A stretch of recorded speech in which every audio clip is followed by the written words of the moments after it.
Oh, swear I feel like I'm about to die sometimes. Sword 7 was lit. Went in there, beat Pascal. He's actually a well-known Twitter troll, ex-troll, whatever you want to call it. He got a lot of backlash for that. Niggas were on his ass as soon as he lost that match for like 3 days. But I guess he deserved it. Whatever, doing God's work. And it was really just a warm-up because we got CFL4 coming up.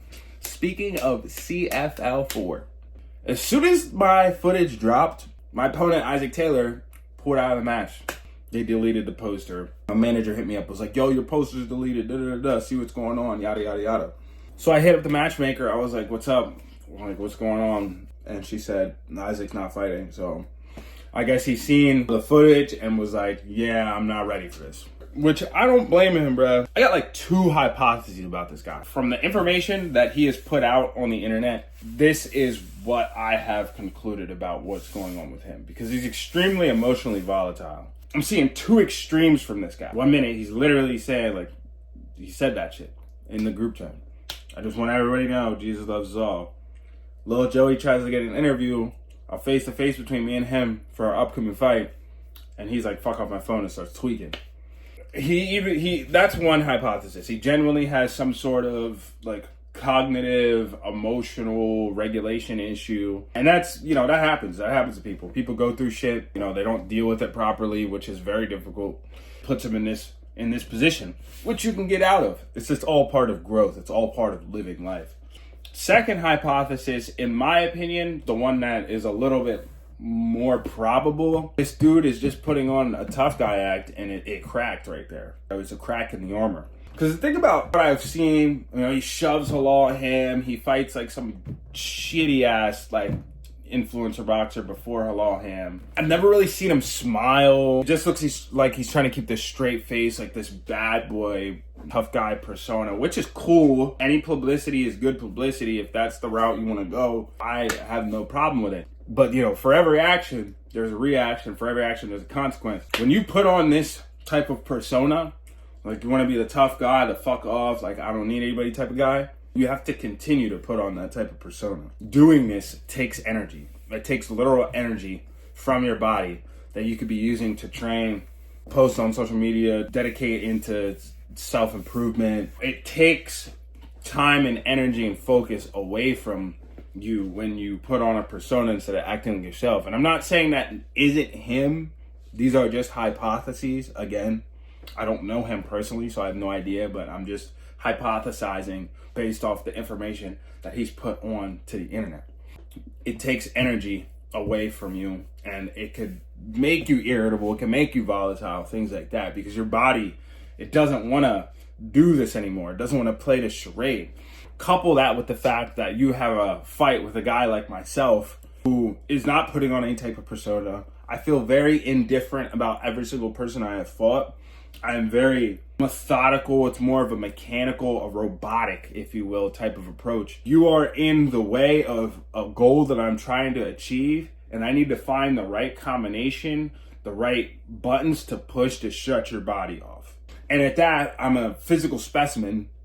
Tall, strong, fast, and I have the mental to go with all of that. When you see me beating on Pascal like I did, and you're, putting on this type of persona, reality tends to speak to you. It's like, hey, maybe we don't want to fight this guy because he does know how to box, and he's an athletic freak, and he's very focused and very driven, and I believe in God. I genuinely believe that God set me on this path to achieve my freedom and spread his name at the end of it all. When you're faced with a decision like that, it makes sense to pull out, especially if you weren't training hard, if you weren't taking me serious. It makes total sense to pull out. Hypothesis 1, he's genuinely going through some shit. He's been so emotionally volatile online. Hypothesis 2, he's putting on this tough guy act, telling people to fuck off, saying, he was like, oh, watch your boy die, come with that same killer mentality, da-da-da-da-da. Like, bro, I go everywhere with this killer mentality. It doesn't leave me. Until I am free, this killer mentality is going nowhere. It's not an act, it's not a joke, it's not a game. This shit is real. And that's what scares motherfuckers. Because they know I'm not on some gimmicky bullshit. I am coming to kill. I want my freedom. I do not want to have to go to a place or listen to a person that I don't have to, bro. I do too much. I work too fucking hard to be doing that shit. It's just the truth. It's coming from the most humble place possible. I'm on too much shit to be pulling up to a 9 to 5, consistently. I've been working since 15, so I don't knock anybody that has a job. I've had 2 jobs multiple times. I am just done with the shit. I can't. It's just not for me. I can't do it. When you see a person like myself fighting for something like that, fighting for legitimate freedom, and you're AT's brother, I'm sure you got resources, I'm sure you got connections, I'm sure you got opportunities other than having to go in there and fight somebody. A pullout makes perfect sense. If neither of those were the reason, whatever. I'm just creating content, just spilling my ideas out there. No matter, because Bad Anthony, big fucking dog, ex-MMA fighter, grown-ass man, fought before, stepped up and took his place. Thank you. This opportunity, not that it would have been gone forever, it just would have been delayed, and that's kind of annoying. Glad you stepped up, bro, but I'm gonna have to sit you down. I'm gonna have to. There's no way around that shit. I'm going to have to sit you down. Mams Taylor, owner of Misfits, is going to be there. That's where you get a bag. If you want to make a bag off this influencer shit, you're looking at promotions like Misfits, Brand Risk, Crypto Fight League pay people. I think Isaac Taylor said they paid him. So Crypto Fight League, you know what I mean? Shit like that. I'm trying to get a bag, bro. Like I said, I want freedom. I want my time. Time is God-given, and they take 8 hours of that shit 5 days a week and then tax your ass on top of it. Fuck that bullshit. Not to go down the rabbit hole. It's gonna be a war. It's gonna be a war. Because I know Bad Anthony knows how to fight, and he's big as shit. So it's definitely gonna be one of the tougher ones. I know I can get it done. I got a game plan. I know I can get it done.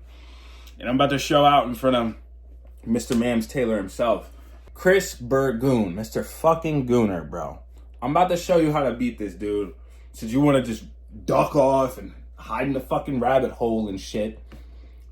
Grab your notebook while you're in this rabbit hole. Grab a pen and take some fucking notes. Because I'm about to show you how I go about beating Mr. Bad Anthony here. And then maybe we can run it if you're not too scared, like Isaac was. Why are all these motherfuckers, you know what I mean? Like, I get it. They're not like real fighters. I'm a real fighter, so I honestly get it. But CFL 4, April fucking 26, Nashville, Tennessee, Texas Troubadour Theater. Let's fucking get it.